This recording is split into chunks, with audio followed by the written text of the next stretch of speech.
에베소서 5장 22절에서 33절입니다.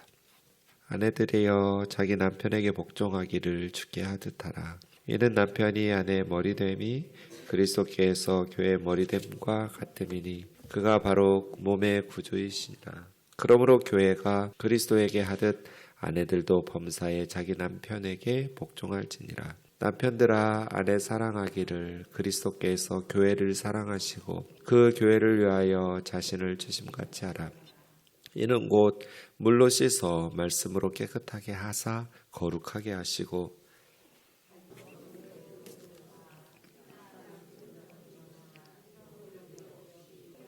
하심이라. 이와 같이 남편들도 자기 아내 사랑하기를 자기 자신과 같이 할지니 자기 아내를 사랑하는 자는 자기를 사랑하는 것이라. 누구든지 언제나 자기 육체를 미워하지 않고 오직 양육하여 보호하기를 그리스도께서 교회에게 함과 같이 하나니 우리는 그 몸의 지체임이라. 그러므로 사람이 부모를 떠나 그 아내와 바여 그 둘이 한 육체가 될지니 이 비밀이 크도다. 나는 그리스도와 교회에 대하여 말하노라. 그러나 너희도 각각 자기 아내 사랑하기를 자신같이 하고 아내도 자기 남편을 존경하라. 아멘. 제가 어제 21절 말씀이 교량적인 역할을 하는 구절이라고 말해요. 앞 단락의 결론, 요약 결론 역할도 하고 뒷 단락의 서론, 시작 역할도 하는 구절. 어디다가 붙여도 이렇게 가능한. 그건 이제 성경의 저자가 그렇게 전략적으로 쓴 거죠. 그런데 굳이 이제 단락을 나눈다면 우리가 사용하는 매일 성경은 제가 좀 안 하는데요.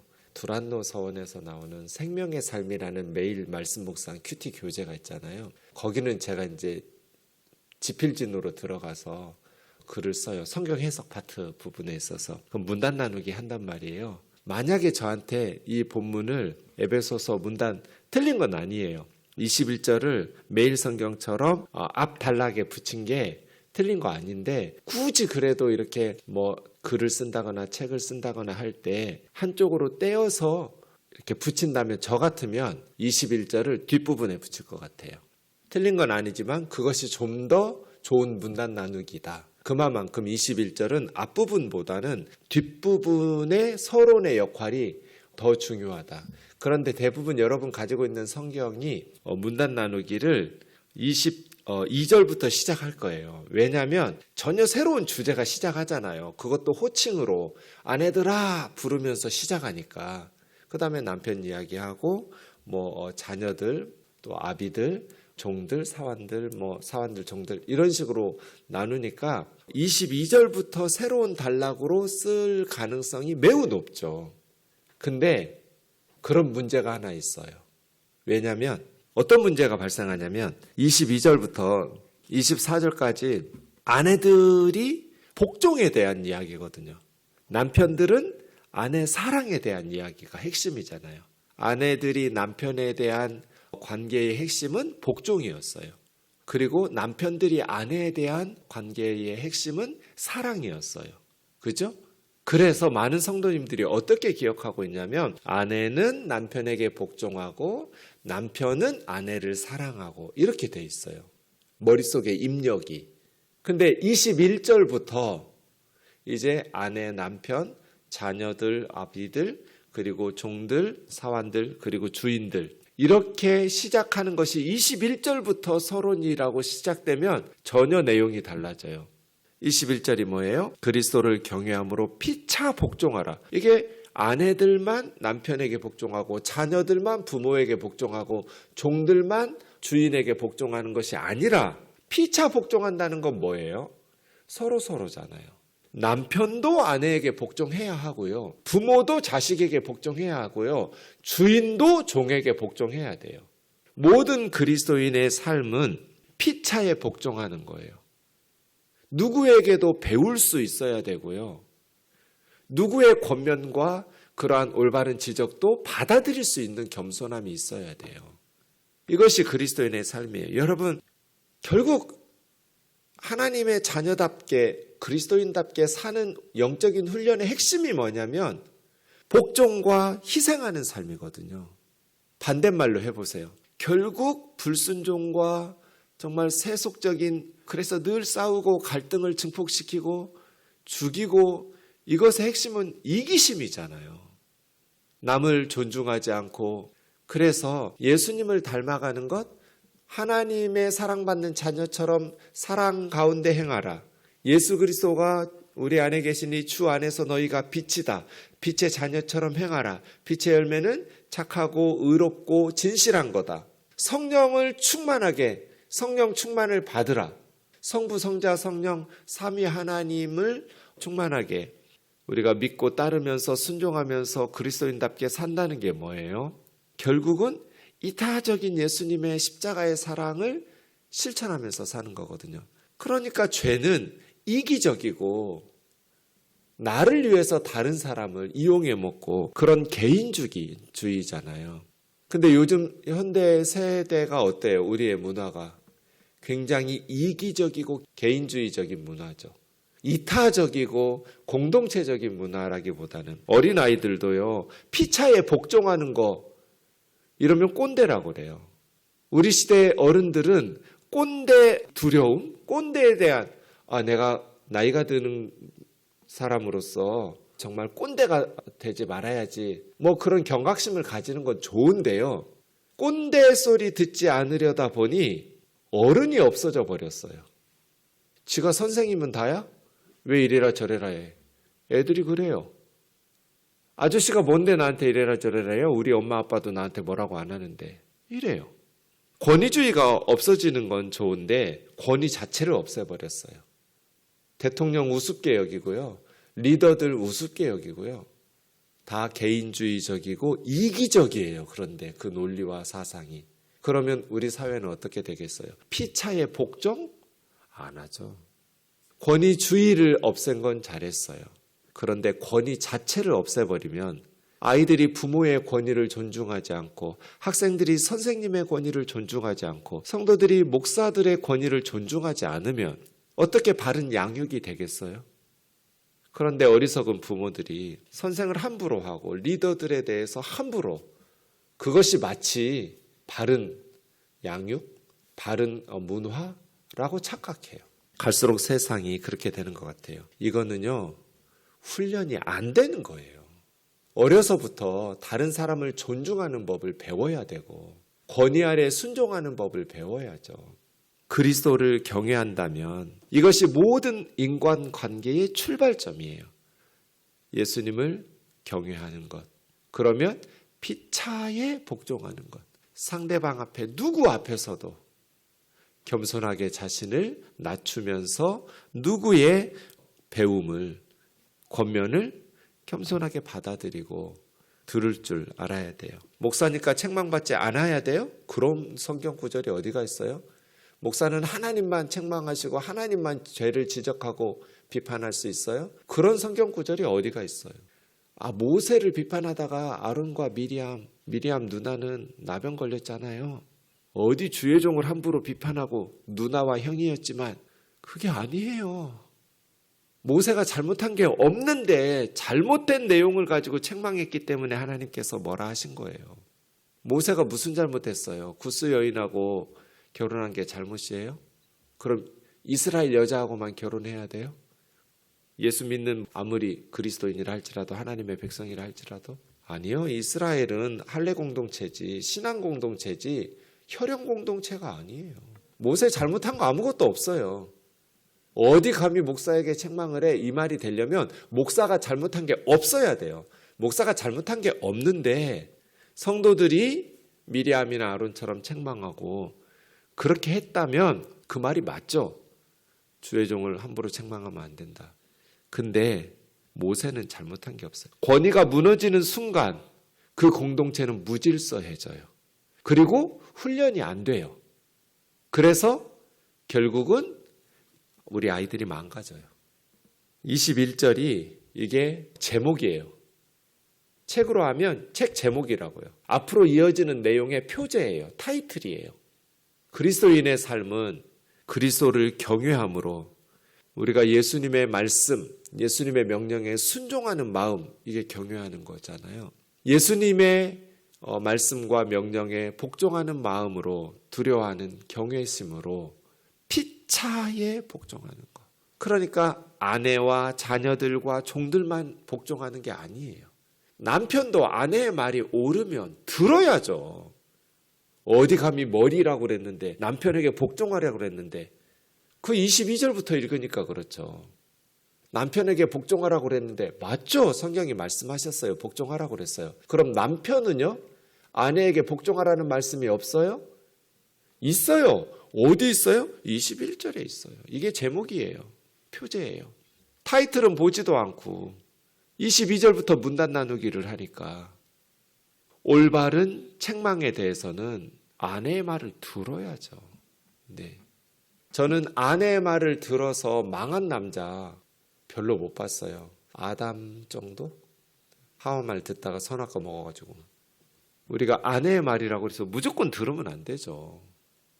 하나님의 말씀에 성경에 합당한지 따져봐야죠. 그러나 듣고 보니 아내의 말이 옳아요.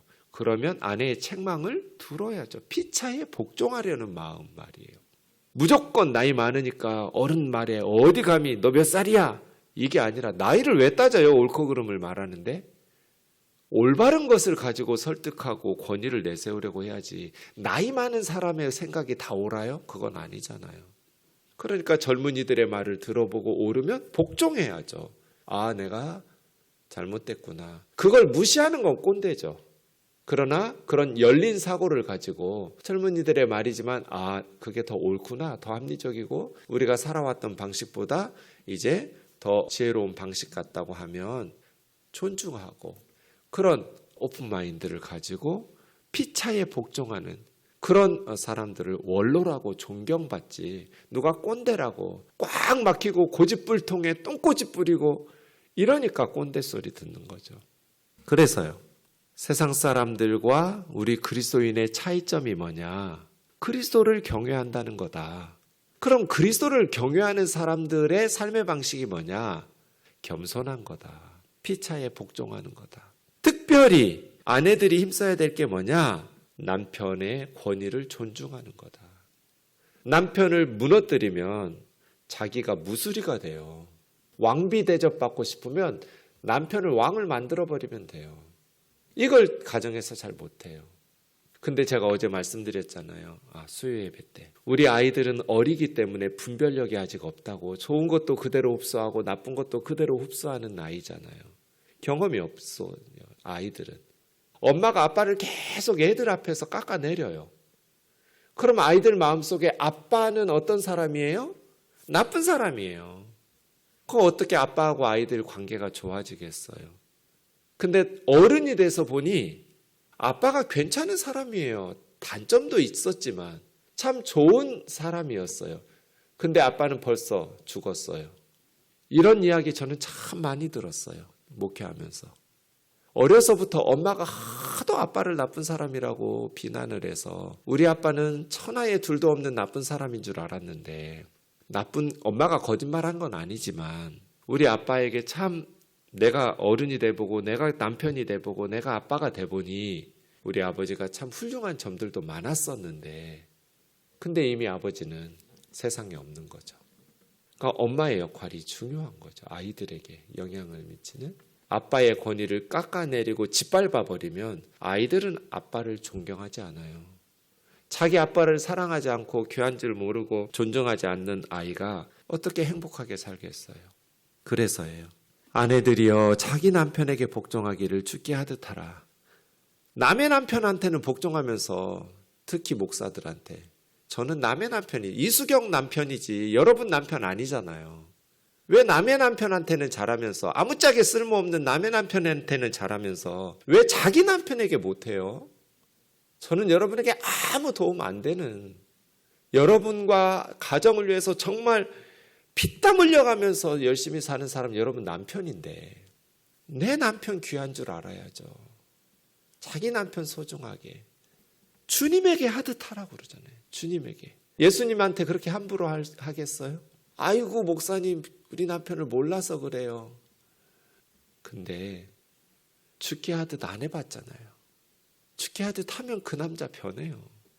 남편의 아내의 머리됨이 그리스도께서 교회 머리됨과 같다. 몸의 구주이시다.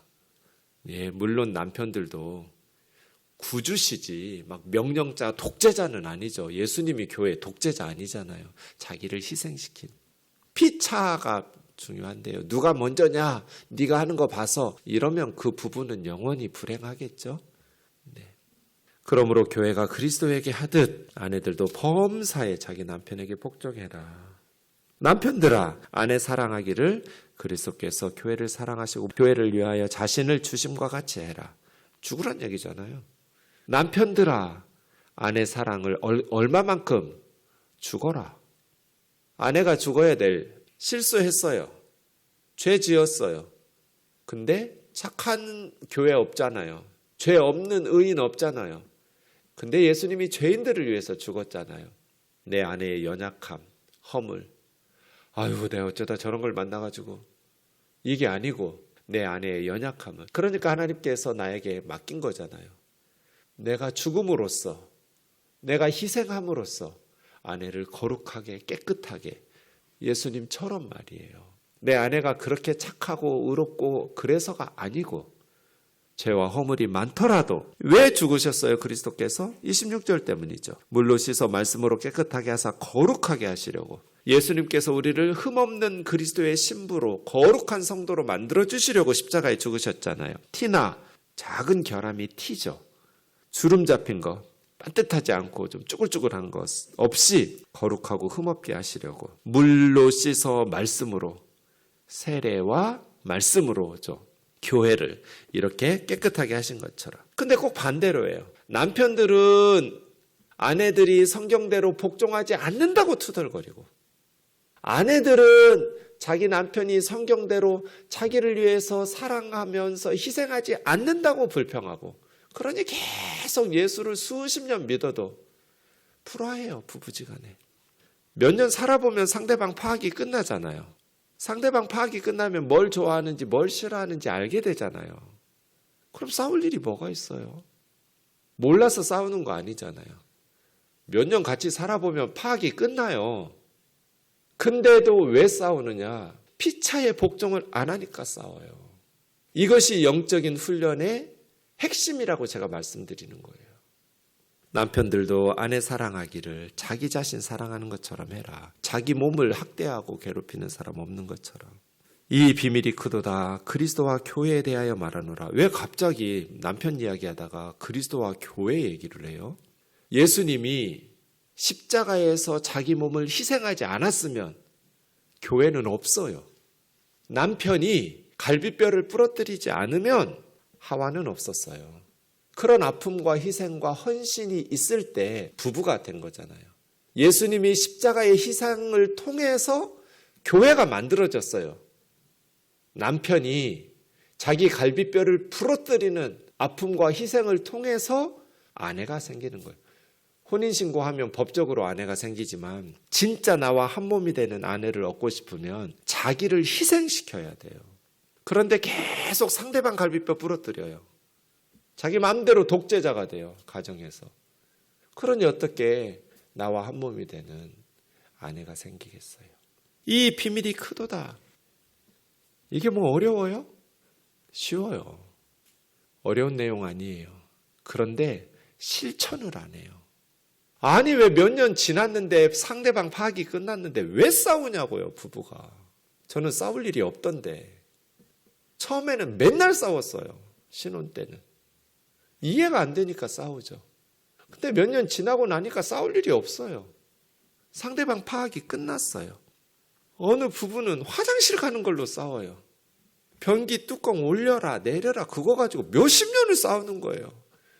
그래서 저한테 물어요. 목사님 어떻게 하냐고. 우리 집은 안 싸운다. 왜 안 싸울까요? 제가 아들한테 말했어요. 서서 오줌 싸지 마라. 변기 하나인데 물 튀긴다. 앉아서 싸라. 물 안 튀길 거잖아요. 변기 내릴 때 뚜껑 덮고 해라. 네 눈으로 안 보여도 몇 미터까지 튄다. 그럼 엄마 엉덩이가 더러워진다. 서서 싸는 게 뭐가 그렇게 중요하다고. 근데 그걸로 몇십 년 싸운 거예요, 이 부부는. 이게 싸울 일이에요? 내 아내가 그렇게 소중하지 않아요? 나 편하게 그거 하나도 못하면서 무슨 갈비뼈를 부러뜨리니 뭐 그리스도가 교회를 사랑한 것처럼 사랑하니 어떻게 그래요?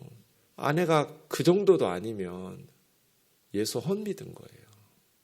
뭐 무슨 문제가 있어서 서서 쌌으면 깨끗이 물로 씻어주고 닦아주든지 그 다음 사람 사용하기에 불편함이 없도록. 그런 게 사랑하는 거예요. 사랑하는 자매 형제 여러분, 가장 좋은 아이들에게 선물은 엄마 아빠가 행복하게 사는 거예요. 명품 옷 사주고 비싼 장난감 사주는 거 좋죠. 근데 그런 게 아니에요. 엄마 아빠가 관계가 좋은 거, 서로 사랑하면서 서로 귀하게 여기면서 사는 거, 그게 우리 아이들에게 가장 좋은 선물이에요. 기도하겠습니다. 사랑하는 예수님, 구약 성경을 인용하고 그리스도를 인용하면서 부부관계를 설명했습니다. 우리의 영적인 훈련의 핵심은 그리스도를 경외하는 것, 그래서 서로 복종하는 것. 자기 권위가 없는 건 아니지만 사랑하기 때문에 복종하는 것, 그냥 희생하고 싶은 것, 사랑하기 때문에 아내를 위해서 이기고 싶지가 않은 것, 져주는 것, 그리고 사랑하기 때문에 소중하게 여기고 말로만이 아니라 내가 한 번 더 희생하고 한 번 더 몸을 움직여서 아내를 편하게 해주는 것, 또 남편을 그렇게 존중하고 높이고 귀하게 그리스도에게 하듯 소중히 여기는 것. 바울의 권면이 단순히 옛날 이야기가 되지 않기를, 우리 가정에 적용되어지고 순종되어지는 주님의 권면의 말씀이기를 원합니다. 우리 가정이 행복하게 변화되어질 수 있도록 주여 은혜를 베풀어 주옵소서. 예수님의 이름으로 기도하옵나이다. 아멘.